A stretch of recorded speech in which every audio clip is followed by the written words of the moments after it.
I welcome you all in this lecture. In this lecture, we will discuss parts of speech. मैं इस lecture की शुरुआत एक sentence से करना चाहता हूँ. सेंटेंस है Ram is a brave boy. इस सेंटेंस में 5 वर्ड्स हैं. हर एक वर्ड्स का अपना फंक्शन है. राम यहाँ नाउन का काम कर रहा है. इज़ यहाँ वर्ब का काम कर रहा है. ए आर्टिकल बॉय के लिए यूज किया गया है. ब्रेव यहाँ एक एडजेक्टिव का काम कर रहा है और बॉय यहाँ फिर एक नाउन है.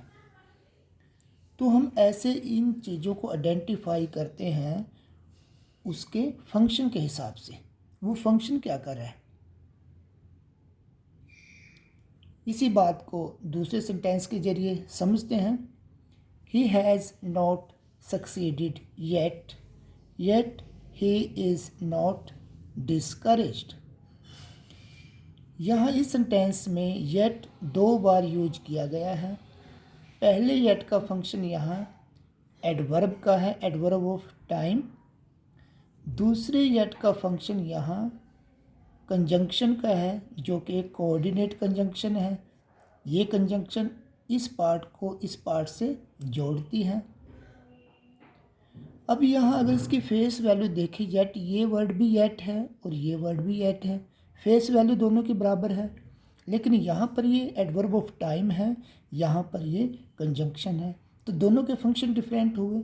इसलिए हमें जो वर्ड सामने नज़र आ रहा है उसकी फेस वैल्यू के हिसाब से नहीं, बल्कि उसके फंक्शन के हिसाब से डिसाइड करना पड़ता है कि उसका फंक्शन क्या है.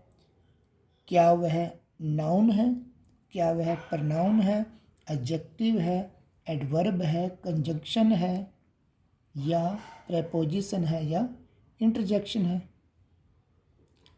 सो इस हिसाब से हम पार्ट ऑफ स्पीच को डिस्कस करेंगे. पार्ट ऑफ स्पीच की टाइप्स मेनली ये होती हैं noun, pronoun, adjective, adverb, verb, preposition, conjunction, interjection. इसके साथ साथ हम थोड़ा सा पार्ट डिटरमिनर्स का भी करेंगे और पार्टिकल के बारे में भी थोड़ा सीखेंगे. यहीं पर आते हैं स्टार्टिंग. सबसे पहले नाउन के बारे में. अब ये तो हमें पता चल गया कि एक स्पीच जो हम सेंटेंस बोलते हैं उस स्पीच में किस वर्ड्स का क्या फंक्शन है. मुझे कैसे पता चले कि राम जो है यहाँ पर एक नाउन का काम कर रहा है. अगर मैं अपनी नॉलेज को दोहराऊं तो हम सब ने ये पढ़ा होगा कि नाउन क्या होता है. Name of anything. इस संसार में जितनी भी चीज़ें हैं उन सब का नाम है. और नेम ऑफ एनीथिंग क्या होता है. नाउन. तो राम एक नाउन हुआ. बॉय भी एक नेम है किसी चीज़ का, लड़के का, तो ये भी एक नाउन हुआ. लेकिन अब थोड़ा इस चीज़ को डिफरेंट वे से समझने की कोशिश करते हैं. कोई भी वर्ड है उसके अपने गुण होते हैं, उसके अपने एट्रीब्यूट्स होते हैं. उन एट्रीब्यूट्स की अगर मैं बात करूं तो उन एट्रीब्यूट्स में, उस गुणों में क्या क्या गुण होते हैं. या तो वो नंबर्स के बेस पे हम उनको देखते हैं, या केसेज के बेस पे, या वो जेंडर के बेस पे, या पर्सन के बेस पे, या वो स्टेट्स या डिग्रीज के बारे में बताते हैं. अब ये पार्ट ऑफ स्पीच जो हमने अभी बताए हैं मोटे तौर पर, इनमें जो ये नाउन होते हैं और प्रनाउन होते हैं, नाउन और प्रनाउन की पहचान की जाती है नंबर के बेस पे. नंबर कितने हैं, सिंगुलर है, प्लूरल है, 1, 2, 3. दूसरा, एक नाउन में केस आते हैं। केसेस का मतलब क्या है भाई? वो पोजेसिव केस है, ऑप्टेटिव केस है, तो केस से भी समझ आ सकता है। फिर जेंडर, फेमिनिन है या मास्कुलिन है। फिर वो पर्सन के बेस पे, फर्स्ट पर्सन है, सेकंड पर्सन है, थर्ड पर्सन है। अगर किसी भी वर्ड में ये सारे एट्रीब्यूट्स, ये सारे गुण अगर मिलें तो हमें समझ लेना चाहिए कि वो नाउन है, प्रनाउन है, या वो नाउन होगा या फिर प्रनाउन। वो एडजेक्टिव नहीं होगा। एडजेक्टिव के अपने अलग एट्रीब्यूट्स होते हैं, अपने अलग गुण होते हैं। अब आप ये समझ लीजिए कि अगर मैं बात करता हूँ एक्टर, तो एक्टर में हमें समझ आता है कि ये मेल के बारे में बात की जा रही है। दैट मीन्स जेंडर की बात हो रही है। जहाँ जेंडर की बात हो रही है तो वो वर्ड या तो नाउन होगा या प्रनाउन होगा।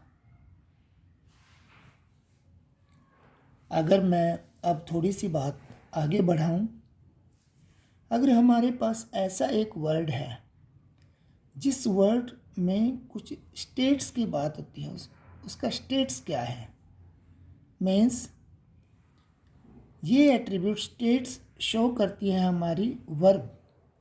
अगर कोई वर्ड वर्ब होगा तो उससे हमें पता चलेगा कि उसके स्टेट्स क्या है। अगर कहीं पर गो लिखा है, इसका मतलब वो इनडेफिनेट स्टेट को बता रहा है। अगर कहीं पर गोइंग लिखा है तो वो कंटिन्यूस स्टेट को बता रहा है। अगर कहीं पर गोन लिखा है तो वो किसी एक्शन के कंप्लीशन की स्टेट्स को बता रहा है। अगर वेंट लिखा है तो वो पास्ट के किसी टाइम को बता रहा है। मीन्स जब स्टेट्स की बात है तो ये गुण केवल और केवल वर्ब में मिलेंगे। और अगर डिग्री की बात हो तो डिग्री केवल एडजेक्टिव और एडवर्ब में मिलती हैं। डिग्री जैसे कि हम positive degree, comparative degree, superlative degree की बात करते हैं, तो डिग्री केवल और केवल एडजेक्टिव और एडवर्ब में होगी। डिग्री हमें वर्ब में नहीं मिलेगी, डिग्री हमें नाउन में नहीं मिलेगी, प्रनाउन में नहीं मिलेगी। कोई नाउन है राम, राम, रामर, रामेस्ट, ऐसे तो नहीं बन सकता कहीं। ऐसे गो, गोवर, गोएस्ट ऐसे भी नहीं बन सकता। इट मीन्स डिग्री अगर किसी वर्ड में नज़र आई तो आप समझ लेना वो एडजेक्टिव है या एडवर्ब है। कोई वर्ड किसी स्टेट्स के बारे में बता रहा है तो समझ लेना वो वर्ब है। कोई वर्ड अगर किसी नंबर को बता रहा है, केस को बता रहा है, जेंडर को बता रहा है, पर्सन के बारे में भी अगर बता रहा है, जैसे अगर गो है तो फर्स्ट पर्सन है, गोज है तो थर्ड पर्सन है, तब भी वो इस वर्ड्स के बारे में बताते हैं। तो ये थोड़ा सा हमें समझ आ जाएगा ये एट्रीब्यूट्स नाउन और प्रनाउन के हैं। जहाँ पर्सन की बात है, ये एट्रीब्यूट्स हमारे नाउन और प्रनाउन में भी होते हैं, लेकिन ये एट्रीब्यूट्स पर्सन के कहीं ना कहीं हमें थोड़ा सा वर्ब में भी नज़र आएंगे। अब ये सारी प्रोसेस आप बच्चों के लिए थोड़ी हेक्टिक हो गई, हेक्टिक प्रोसेस है, थोड़ी डिफ़िकल्ट है। चलो इसको अब इजी वे से समझते हैं। ये सारे जो चेंजेस हैं, जो हमें चेंज नज़र आते हैं, इन सारे चेंजेस को टेक्निकली टर्म में हम इन्फ्लेक्शन कहते हैं। लेकिन आपको इन्फ्लेक्शन समझने की ज़रूरत नहीं है, केवल ये बातें मोटे तौर पर अपने माइंड में रख लीजिए। अब इनके अलावा कुछ वर्ड्स होते हैं, जैसे कि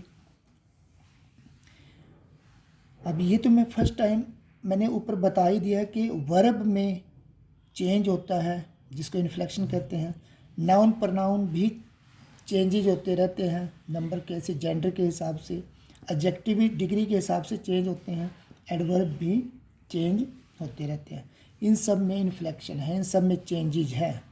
ये चेंज होते रहते हैं सब्जेक्ट के हिसाब से, ऑब्जेक्ट के हिसाब से, ये सब चीज़ें चेंज होती रहती है, डिग्री के हिसाब से, स्टेट्स के हिसाब से।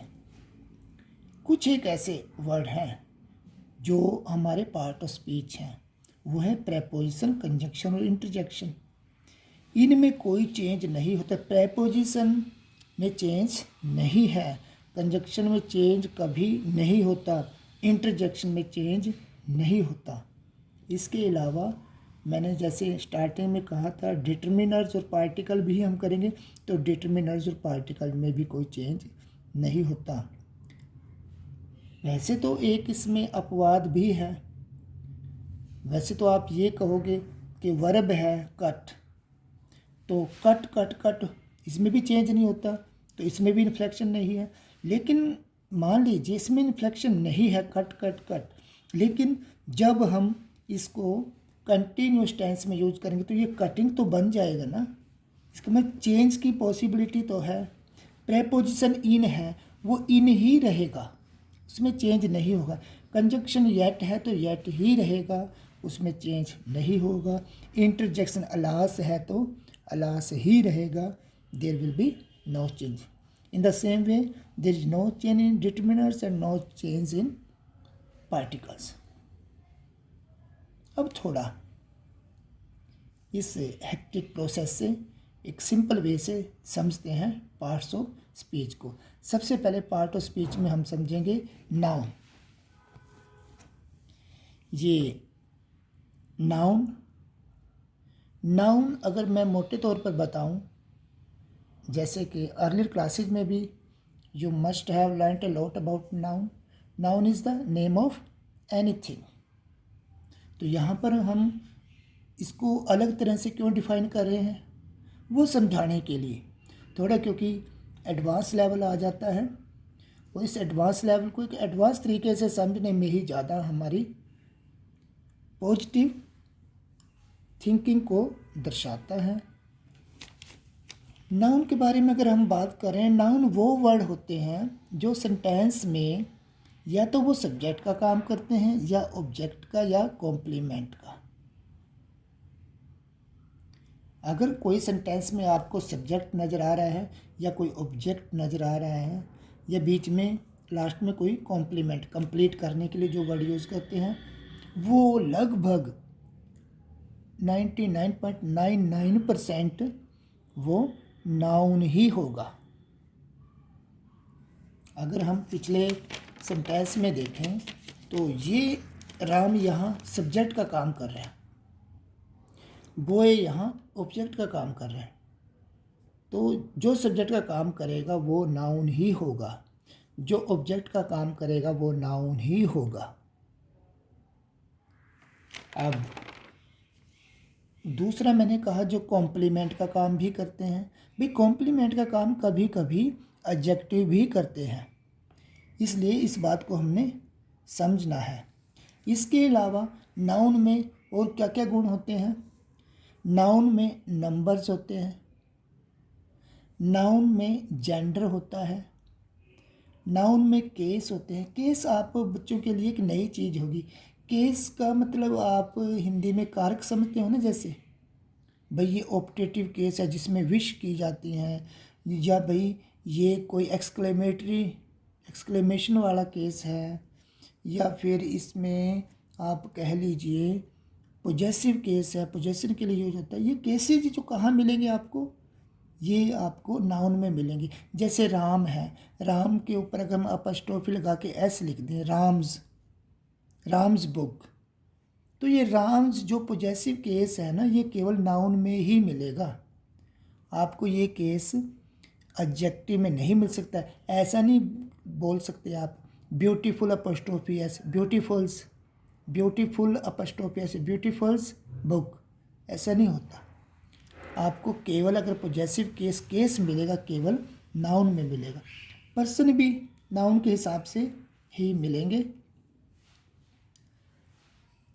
दूसरा गुण, एडजेक्टिव जो है वो डिस्क्राइब करते हैं नाउन को। एडजेक्टिव